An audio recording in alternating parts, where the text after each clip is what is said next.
Assalamualaikum warahmatullahi wabarakatuh. Sahabat berita terkini, semoga sehat selalu dan dimudahkan selalu. Nah, sahabat berita terkini, saya akan membahas di video ini tentang kader Nasdem. Kader Nasdem pindah haluan, dukung Ganjar Pranowo, bikin Surya Paloh pusing dan mumet.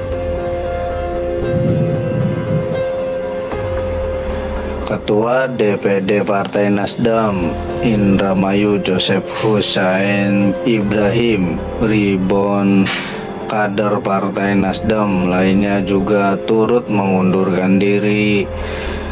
Kader yang mengundurkan diri itu pun memilih masuk ke Partai Perindo. Usai mendeklarasikan pengunduran dirinya dari Partai Nasdem, Ibrahim menyebut para kader yang mengundurkan diri itu berasal dari 31 kecamatan wilayah Indramayu dan 20 kecamatan wilayah Cirebon. Meski belum mendata secara pasti, Joseph Hussein Ibrahim mengklaim jumlah kader yang mengundurkan diri sekitar 120.000 anggota. Joseph menyatakan para kader Nasdem yang mengundurkan diri ini pun diakui siap memberikan suaranya untuk Partai Perindo pada pemilu 2024 mendatang.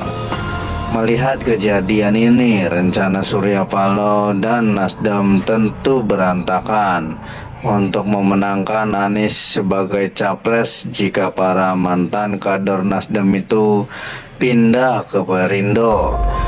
Alat Partai Perindo akan semakin besar karena pada saat ini Partai Perindo sudah resmi menjalin koalisi dengan PDIP dan tentu melawan Ganjar Pranowo menang sangat besar.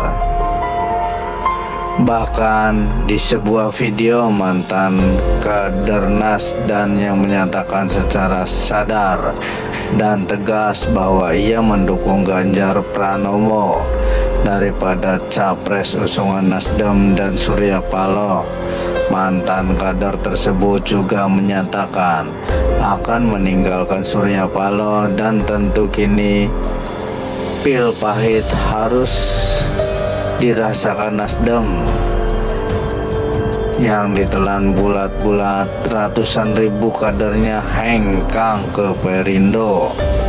Hal ini pun semakin membuat runyam otak Surya Paloh. Saat ini mungkin Surya Paloh sedang beranggapan bahwa Anies Baswedan telah membawa kesialan besar di partai yang dibesarkannya tersebut.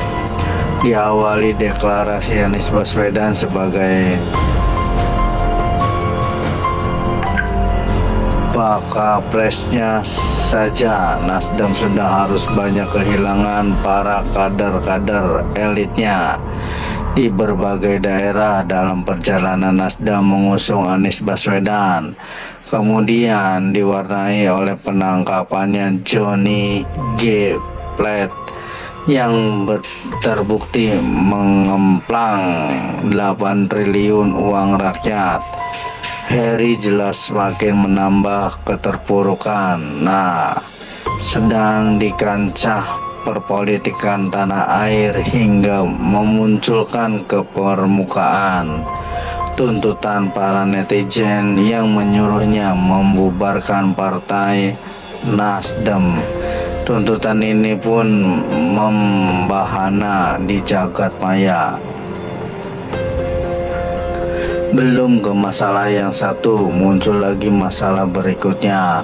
Mungkin Surya Paloh saat ini sedang bingung, bimbang, gundah gulana, sedih, meratap, mau menyesali kecerobohannya mengusung Anies Baswedan. Tapi hal ini sudah terlanjur dan nasi sudah jadi bubur.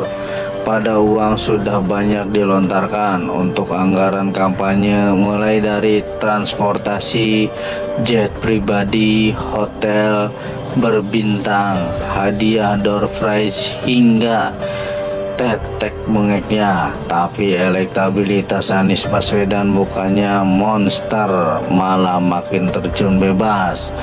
Dan perasaannya Surya Paloh saat ini sepertinya memang tak jauh beda dengan Anies Baswedan, yang saat ini juga pusing tujuh keliling meratap di pojokan kamar tidurnya. Padahal ketika dirinya menjabat Gubernur DKI Jakarta, sudah banyak uang yang ia gelontarkan untuk para ormas-ormas memakai dalil dana hibah, dengan harapan ormas-ormas itu bisa mendukungnya di Pilpres 2024. Tapi kenyataannya mereka semua lari ke kubu Prabowo. Oh, siap benar nasib antum.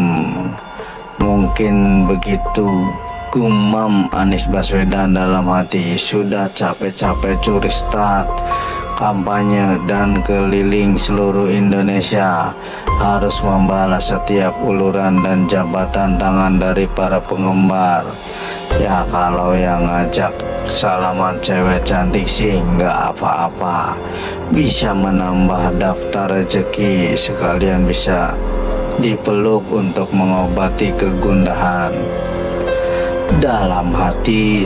Tapi kebanyakan dari mereka tangannya mungkin ada yang kasar, ada yang dekil, mungkin juga ada yang habis ngepil, terus ngajakin salaman, capek, lelah, merana, dan sedih. Semua bergelayut menjadi satu saat ini di hati Anies. Jadi bagaimana menurut Anda? Justru ketika ada statement yang menuduh bahwa jangan-jangan kalau bukan ayah Demokrat, bukan AHY, Demokrat akan balik kanan. Kita juga dengan logika yang sama bisa mempertanyakan, kok resisten banget sama AHY? Jangan-jangan kalau Mas Anies pilihan yang dibentuk oleh Partai Nasdem, PKS, dan Demokrat ini ternyata bukan malah tambah solid, tapi justru saling berbalas pantun, saling menyindir, saling menohok, saling menjatuhkan. Jadi menurut saya ini adalah tanda-tanda alam semesta bertanda dari Gusti Allah bahwa memang koalisi ini tidak dikehendaki oleh rakyat Indonesia. Pertengkaran Nasdem dan Partai Demokrat semakin parah. Hubungan Partai Nasdem dengan Partai Demokrat tampaknya kian memanas. Perihal prahara pemilihan cawapres berdamping,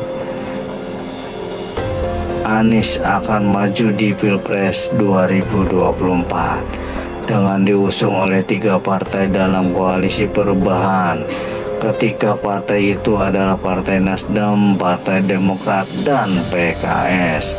Namun hingga kini nama cawapres pendamping Anies Baswedan tak kunjung diumumkan.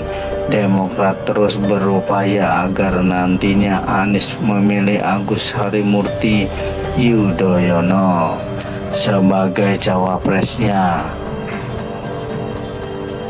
Jika tidak, dan menuding Demokrat akan hengkang dari koalisi perubahan tersebut. Tudingan hengkangnya Partai Demokrat itu disampaikan Wakil Ketua Umum Partai Nasdem Ahmad Ali, yang menyampaikan hal itu dalam menanggapi desakan Partai Demokrat agar Anies Baswedan segera menentukan pendampingnya. Tudingan itu disampaikannya berdasarkan aksi Demokrat yang tak pernah mempromosikan Anies Baswedan sebagai capres, tapi turunan sedang membawa jika Anies tidak memilih AHY. Maka demokrasi hengkang dijawab oleh Putih Bapelo DPP Partai Demokrat.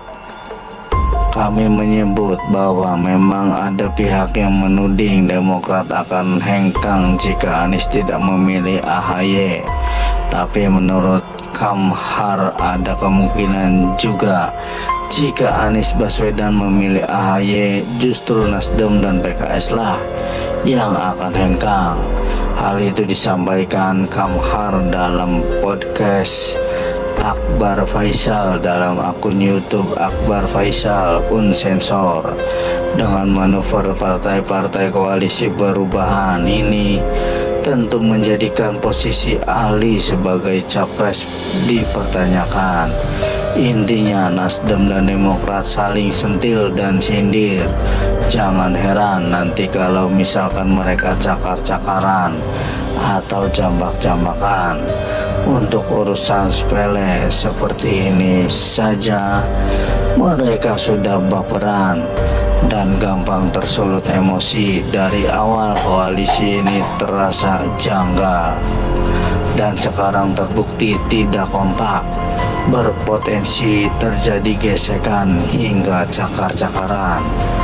Bahkan kalau sampai salah satu dari mereka ada yang bilang koalisi macam apa ini, artinya koalisi ini sudah mulai retak. Atau bisa juga disebut koalisi abal-abal yang isinya hanyalah partai dengan kepentingan sendiri-sendiri. Contoh komentar saya adalah lebih baik keributan ini terus lanjut saja, jangan berhenti ngotot. Jangan ada yang mau ngalah, masing-masing harus memperjuangkan ego sendiri. Jangan mau ngalah, tapi lebih baik kita mengalah daripada kita bermusuh-musuhan. Tetap semangat, tetap kerja keras, kerja pintar, dan kerja ikhlas. Salam Bhinneka Tunggal Ika. Wassalamualaikum warahmatullahi wabarakatuh.